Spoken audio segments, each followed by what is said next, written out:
Halo pemirsa, Anda menyaksikan berita nasional terkini bersama saya, Ajeng Tiara. Pemirsa, kali ini kami akan mengajak Anda untuk memperbarui informasi terkini yang telah dihimpun oleh tim redaksi kami. Berikut informasinya untuk Anda. Nanti aku kirim Mas nomor telepon Mas. Viral video pramugari gadungan naik pesawat Batik Air rute Palembang menuju Jakarta pada Selasa 6 Januari di media sosial. Terlihat seorang perempuan dengan dandanan menyerupai pramugari Batik Air. Belakangan diketahui perempuan tersebut bukanlah awak kabin atau karyawan maupun perwakilan resmi Batik Air. Usut diusut, seluruh atribut, perlengkapan maupun aksesoris yang digunakan bukan merupakan pembagian, inventaris ataupun perlengkapan resmi Batik Air. Atribut tersebut tidak dikeluarkan dan tidak didistribusikan Batik Air. Adalah Khairunisa atau KN, perempuan menjadi pramugari gadungan. Ia berangkat dari Bandara Sultan Mahmud Badarudin II Palembang menuju Bandara Soekarno-Hatta Tangerang menggunakan maskapai Batik Air. Namun di dalam kabin pesawat, para kru dan pramugari curiga karena tidak kenal dengan KN. Sehingga KN diinterogasi selama dalam perjalanan menuju Jakarta.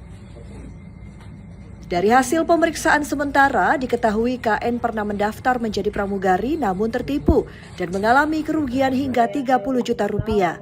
Untuk menutupi rasa malu, KN mengaku sudah bekerja sebagai pramugari. Setiba di Bandara Soekarno-Hatta Tangerang, KN diamankan petugas bandara. KN meminta maaf karena perbuatannya sudah membuat gaduh masyarakat luas.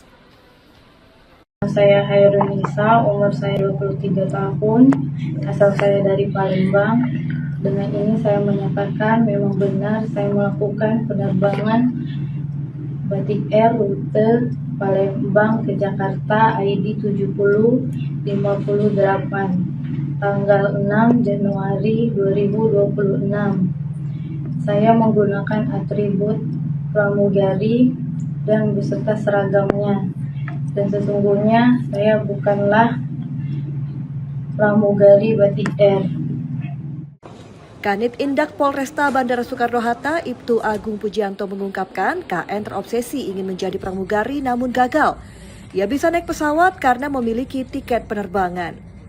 Dari hasil pemeriksaan diketahui bahwa yang bersangkutan menggunakan seragam pramugari karena sebelumnya yang bersangkutan ini punya cita-cita menjadi pramugari dan sebelumnya juga pernah mendaftar sebagai pramugari. Jadi yang bersangkutan bisa naik pesawat karena memang yang bersangkutan punya tiket dan ada boarding pass-nya dalam penerbangan tersebut. Polisi masih mendalami masalah ini. Pihak maskapai Batik Air tidak membuat laporan polisi, hanya menyerahkan KN untuk dilakukan pemeriksaan. Barang bukti berupa tas, pakaian, serta kartu pengenal disita polisi dan dilakukan pendalaman guna memastikan apakah ada atau tidak unsur pidana. Dari Tangerang, Banten, Tim Liputan Berita Nasional TV.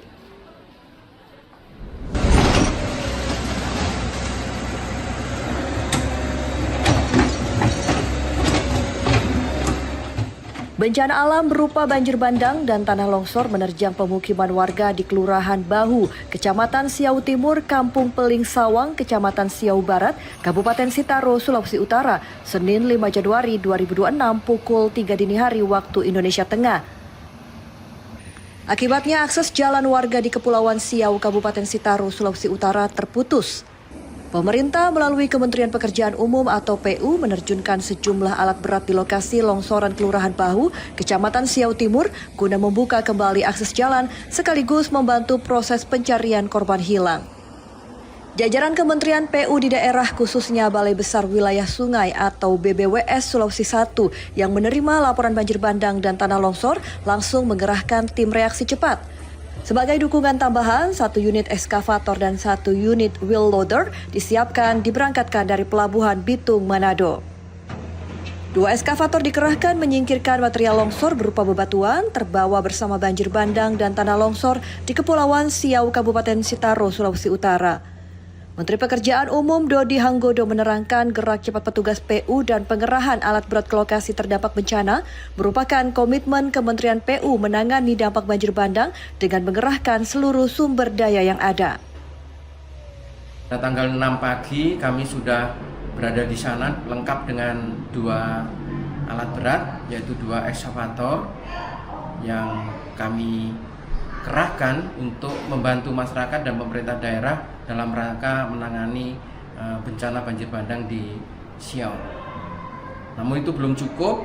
Pada sore harinya kami juga memberangkatkan 1 unit ekskavator dari Balai Wilayah Sungai Sulawesi 1 Manado dan 1 wheel loader dari BPJN Sulawesi Utara.